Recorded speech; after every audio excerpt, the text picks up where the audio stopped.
First, I will be giving away 5 Welkin Moon every Friday. All you need to do is subscribe to the channel, watch the video until the end, leave a comment, and press the like button. I wish everyone the best of luck. There isn't much time left before the Phase 2 banners arrive, bringing highly anticipated characters such as Varka and Sandrone. However, today's discussion will not focus on that phase. Instead, we're going to look slightly ahead into the near future, specifically at the Luna 4 update, and break down the upcoming characters, how they are expected to be distributed across both phases, and what players should prepare for in advance. Let's start by determining the most likely release date for the new update. At the moment, Luna 3 is approaching the end of its first half, and based on the usual update cycle, where each version lasts roughly 42 days, it's reasonable to conclude that Luna 4 is expected to launch on January 14th.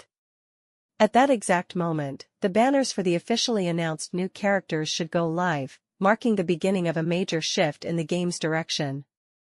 According to the information currently available, Luna 4 is expected to introduce 3 new characters at once.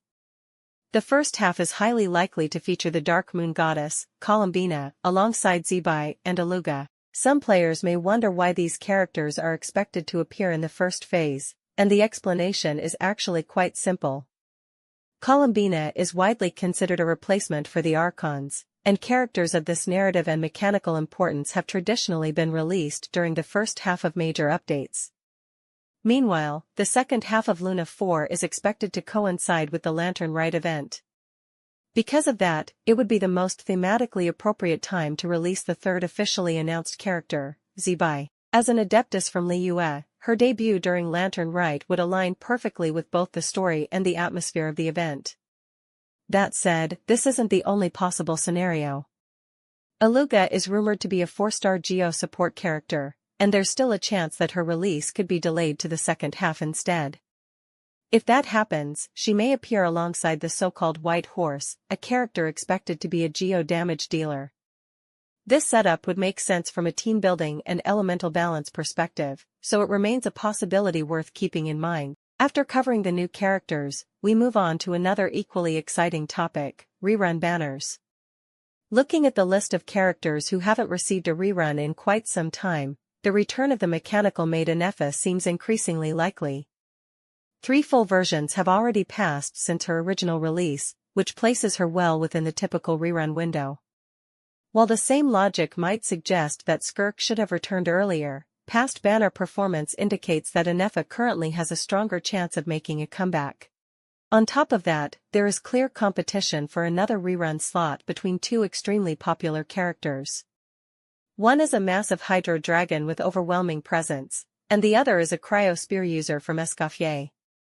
In this particular case, it's very difficult to predict which character will be chosen, as both are highly demanded and remain incredibly popular within the player base. For now, this rerun decision remains uncertain.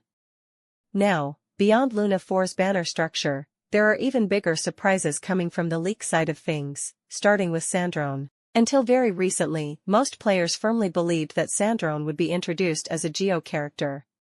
This idea was treated almost like confirmed information, and expectations were built entirely around that assumption. However, recent leaks have completely overturned that belief. According to the latest information, Sandrone is no longer expected to be Geo at all. Instead, she may debut as an Electro character, and not just that, but as a full-fledged main DPS. This alone represents a massive shift from what players were anticipating, and the surprises don't stop there. Leaks also suggest that Sandrone may arrive with a completely different personality direction and an entirely new character model, making her almost unrecognizable compared to earlier expectations. Rather than fitting neatly into previously imagined roles, she may represent a brand new archetype altogether, catching many players completely off guard. Her combat style is another major point of interest. Based on current leaks, Sandrone's Electro kit appears to be designed around the superconduct reaction, with a large portion of her damage output relying on it. This would make cryo support characters nearly mandatory to unlock her full potential. Characters like Escoffier, who are easy to slot into teams, or Charlotte from Fontaine, could become some of her best partners if this design direction holds true. Frankly, the idea of Sandrone becoming an electro DPS is already shocking on its own. But the possibility that she will appear younger, with a completely new visual and thematic direction, is something very few players were mentally prepared for. Without question, Sandrone is shaping up to be one of the most talked about characters in upcoming updates. And there's still one more critical piece of information that shouldn't be overlooked: Varka. Until recently, Varka's playable beta information was expected to surface around January 18, 2026, and many players had already marked that date as something to look forward to. However, new leaks suggest that this timeline may have shifted. According to the latest reports, Varka's beta-related data could begin appearing as early as January 12, 2026, possibly through gradual data leaks rather than a single reveal. This means that within just a few weeks, we may start seeing early details about his kit, playstyle, and overall role in the meta. When you combine Sandrone's unexpected direction with the accelerating timeline for Varka, it becomes clear that Genshin Impact is entering a particularly unpredictable and exciting phase. The next few updates may bring some of the biggest shifts we've seen in a long time. Finally, we have Alice. Even though she will not be a playable character in the upcoming updates, this has not diminished her status in the minds of players. On the contrary, it has only deepened the mystery surrounding her. Alice is not a passing figure in the world of the game, she is considered a character of exceptionally high importance and influence, whether she becomes playable now or at a later time. And even if she is not introduced directly at this stage, that does not mean her role will be reduced or treated as secondary in any way. The logical question that arises here is this: why build up Alice's appearance after all these years if she does not have a central impact on the story's progression? It is clear that bringing her in at this moment carries far greater significance than a simple cameo. All signs point to her future involvement being deeper, more serious, and potentially tied to pivotal events within the main storyline or major story quests.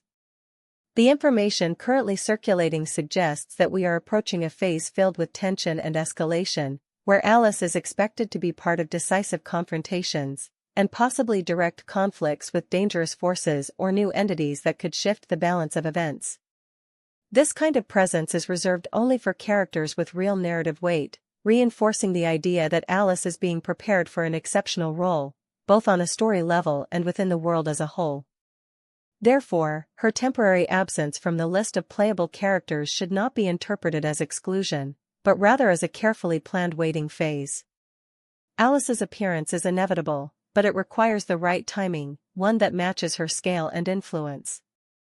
All players need to do for now is remain patient, because when Alice's true moment arrives, her presence will be different, powerful, and unforgettable.